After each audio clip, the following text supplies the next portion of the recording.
भैया कितना मजा आया था भैया, ये देखो एग्जीबिशन पे ना फोन नक भी है। अरे नहीं देखो तो पता हुआ ना केरला में होता है ना बियाना वो कोची में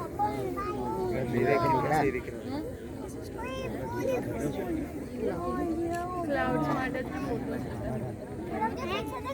अभी देखो 50 में बहुत अब चल रही बहुत सस्ता है ये वो भी 50 कैसे मिला। अरे मैंने बिग बिजनेस वो दिख रहा है हम लोग भाई काम में आगे तो यार प्राइस फ्लक्चुएट होती है बहुत सारी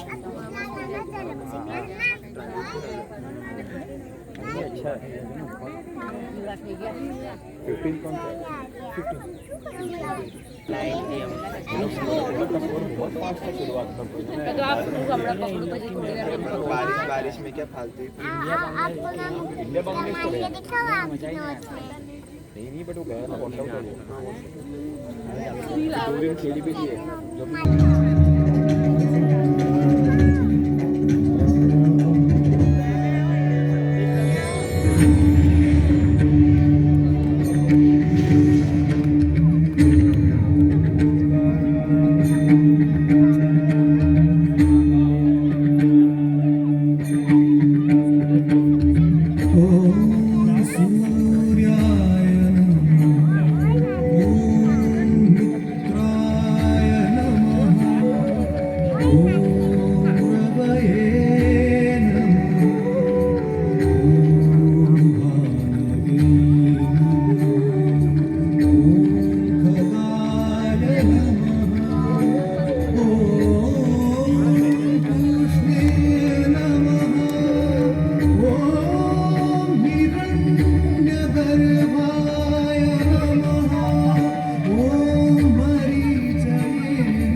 तो शायद कभी न थकने वाले सूर्य के सहस्र नाम सुनते सुनते आप थक जाएंगे।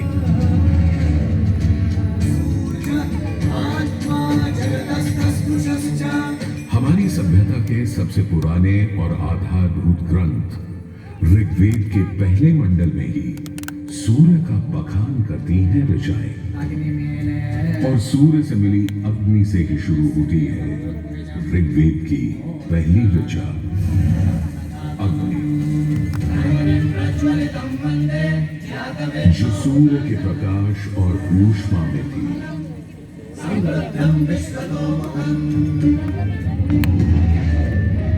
अग्नि जो दावानल और ज्वालामुखी में प्रलयंकारी विध्वंसक के रूप में विद्यमान थी। अग्नि जो चौखट पर पहरेदार तथा चूल्हे में एक मित्र के रूप में भी मौजूद थी।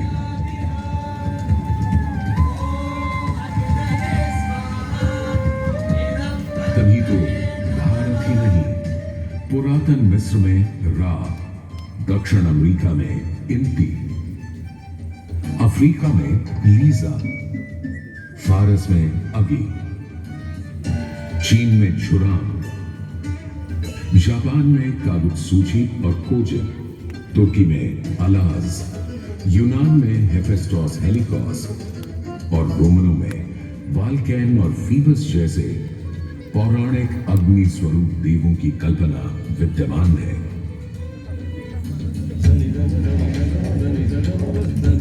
भारत में मान्यता है सूर्य ऋषि कश्यप और अदिति का पुत्र है। कहते हैं जब सूर्य की शादी विश्वकर्मा की पुत्री संजना से हुई तो संजना उसकी चमक से इतनी परेशान हो गई कि पिता विश्वकर्मा को छाया का निर्माण करना पड़ा। और तभी से चल रहा है सूरज की रोशनी के साथ धूप छांव का खेल। उन्होंने सूर्य के कुछ टुकड़े काटकर उसी से गढ़ दिए थे भगवान विष्णु का चक्र, शिव का त्रिशूल, कुबेर की गदा और कार्तिकेय का भाला। किंतु इतना होने के बाद भी सूर्य बिना रुके अपने 7 श्वेत अश्वों के रथ पर आरूढ़ आकाश की परिक्रमा करता ही रहता है, करता ही रहता है। असल में हमारे मानव बनते और 2 पैरों पर खड़े होते ही हम समझ गए थे सूर्य का प्रचंड प्रताप और प्रकाश, उसकी जीवनदायिनी शक्ति। हर पल बदलते संसार में, हर रात घटते बढ़ते चांद वाले आकाश में केवल एक सूर्य ही है जो हर रोज सही समय पर उदय होकर हमारी दुनिया को जगमग, जागृत और जीवित कर देता है और हमें एक अवश्यम भावी स्थायित्व का आभास देता है।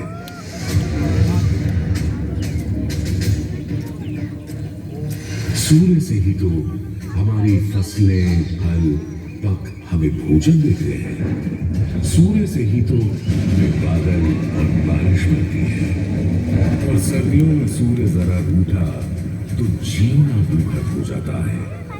पेड़ों के पत्ते झड़ जाते हैं, वन्य जीवन गुप्त होकर लुप्त हो जाता है और पूरी दुनिया बेरंग सफेद हो जाती है। सूर्य ही तो सारे संसार को ऊष्मा, ऊर्जा और ओज से ओतप्रोत करता है। इसीलिए तो ऋग्वेद में कहा है कांतिमय ईश जनों का मुख प्रकट हुआ है सूर्योदय के साथ। हे ईश्वर, इस आदित्य के उदय के साथ हमें अंधकार, दुर्भाग्य और पाप दोषों से भी बंधन मुक्त कर देना आज।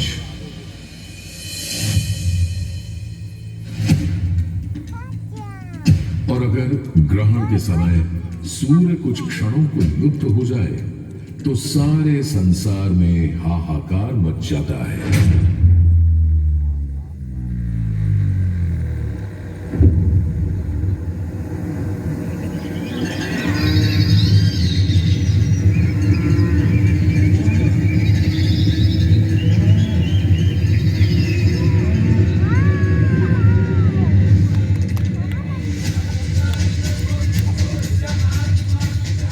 सूर्य के अनंत गुणों का प्रभाव ही तो है कि सारे संसार में आदिकाल से सूर्य की अर्चना, आराधना और सूर्य मंदिरों का निर्माण होता रहा है।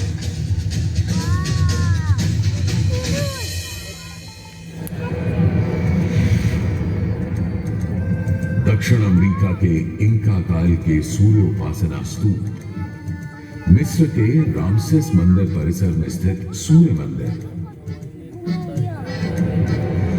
रोम और यूनान, चीन और जापान,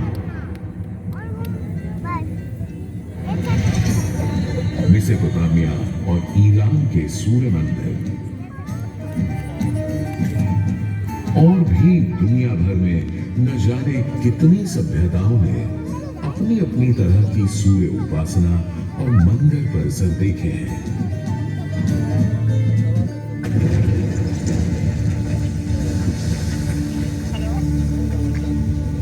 उत्तर में कश्मीर में बना मार्तंड मंदिर जहां भारत भर के मंदिर परिसरों में सबसे विशाल है,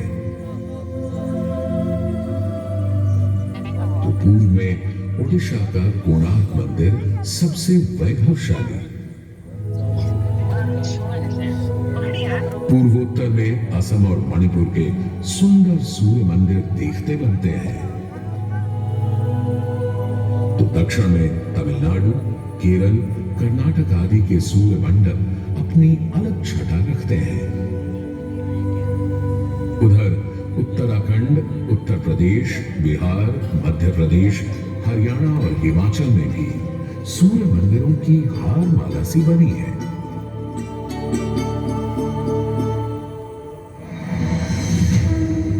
किंतु यदि मैं कहूं कि देश के पश्चिम में अपने गर्वी गुजरात में, अपने इस मोढेरा में सदियों से स्थित आपके सामने खड़ा यह सूर्य मंदिर संसार का सबसे विलक्षण, विचित्र, वैविध्यपूर्ण, सुंदर, सुरूप, सुघड़ और सुघर मंदिर है, यह अतिशयोक्ति नहीं होगी।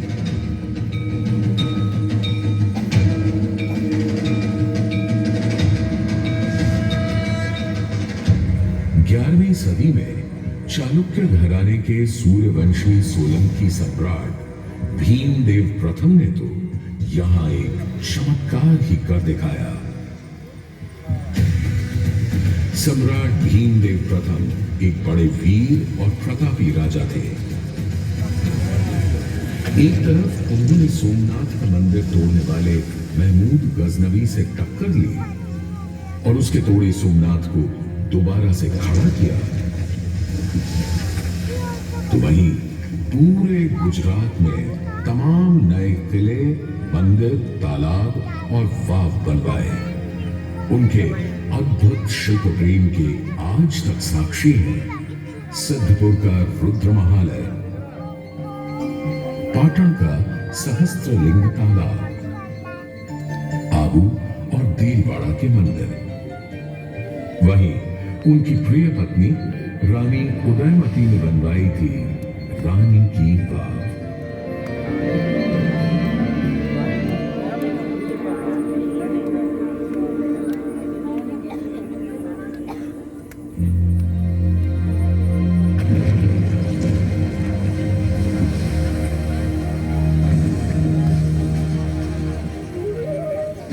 किंतु इन सारे स्थापत्य और शिल्प के नमूनों से कहीं ऊपर था राजा भीमदेव का पुष्पावती नदी के किनारे सन 1026-27 में करवाया इस सूर्य मंदिर का निर्माण। मेहसाणा से 20 किलोमीटर दूर बने इस मंदिर में आज नदी भले थोड़ी दूर चली गई हो, पर मंदिर के ठीक सामने बना सूर्य कुंड इस सुंदर परिदृश्य में पानी की कमी खलने नहीं देता। सूर्य के प्रकाश पुंज और जल का यह खेल पूरे परिसर को तरंगित और झंकृत करता रहता है।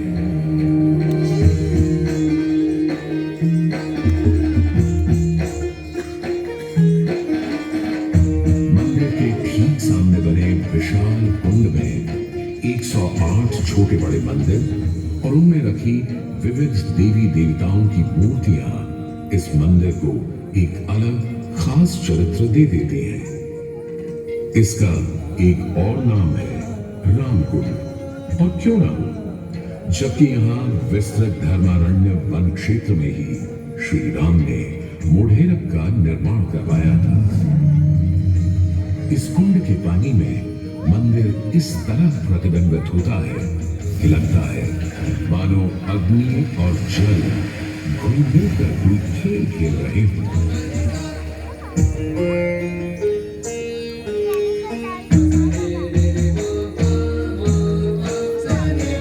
तालाब की तरफ से सीढ़ियां चढ़ते ही एक सुंदर तोरण आपका स्वागत करता है। तोरण से होते हुए जैसे ही आप मंदिर के पास पहुंचते हैं, एक नया संसार सामने आ खड़ा होता है।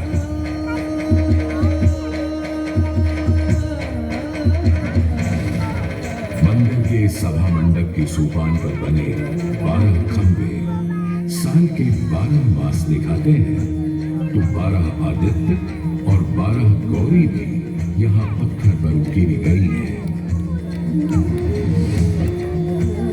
सूर्य देव को समर्पित इस मंदिर में शिव, विष्णु और ब्रह्मा भी विद्यमान है और इस मंडप के हर कोने में खड़े हैं 10 लोकपाल, यानी इंद्र, वायु, अग्नि और कुबेर जैसे देव।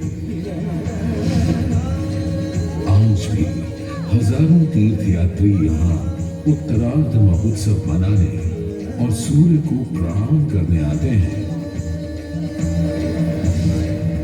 इस हेरिटेज साइट पर हजारों देशी विदेशी सैलानी भारत के इस विलक्षण सूर्य मंदिर को देखने, समझने, इसकी वैज्ञानिक पहेलियों को बूझने चले आते हैं। संसार और विशेषकर भारत में बने अधिकतर सूर्य मंदिरों की तरह मोढेरा के मंदिर को बहुत वैज्ञानिक सोच समझ से बनाया गया है। पूर्व पश्चिम धुरी पर पूर्वोन्मुखी यह मंदिर इस तरह रचा गया है कि विश्व पर्व के दिन, यानी उस दिन जब दिन और रात ठीक बराबर होते हैं, सूर्य की पहली किरण सीधे गर्भगृह में स्थापित सूर्य प्रतिमा पर ही गिरती थी।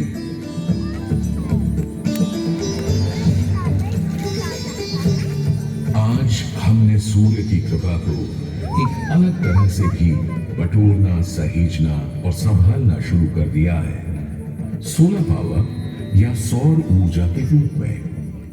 आज जब हमें अपनी धरती और पर्यावरण को खनन और प्रदूषण से बचाना है, तो ऐसे में भी सूर्य देवता ही तो हमारे सबसे बड़े मित्र बनकर सामने प्रकट हुए हैं। यहाँ बैठकर जो शो आप देख रहे हैं, वो भी दिन में इकट्ठी की गई सौर ऊर्जा से ही चल रहा है। और क्यों ना हो, जब हमारा भारत प्रधानमंत्री आदरणीय नरेंद्र मोदी जी के प्रोत्साहन और नीतियों से दुनिया का चौथा सबसे बड़ा सौर ऊर्जा बनाने वाला राष्ट्र बन गया है।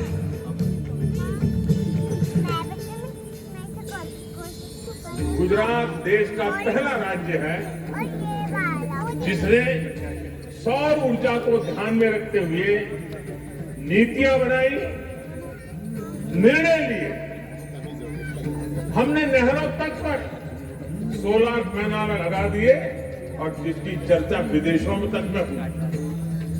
आज भारत रिन्यूएबल एनर्जी के उत्पादन के मामले में दुनिया की चौथी बड़ी ताकत है, दुनिया की।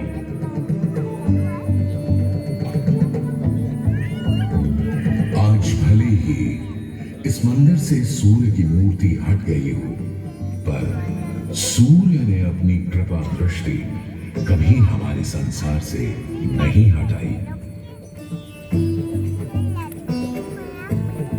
हम तो बस मोढेरा के सूर्य मंदिर में फिर आए और कवि प्रदीप की लिखी पंक्तियों से आकाश में विद्यमान सूर्य से गुहार लगाए कि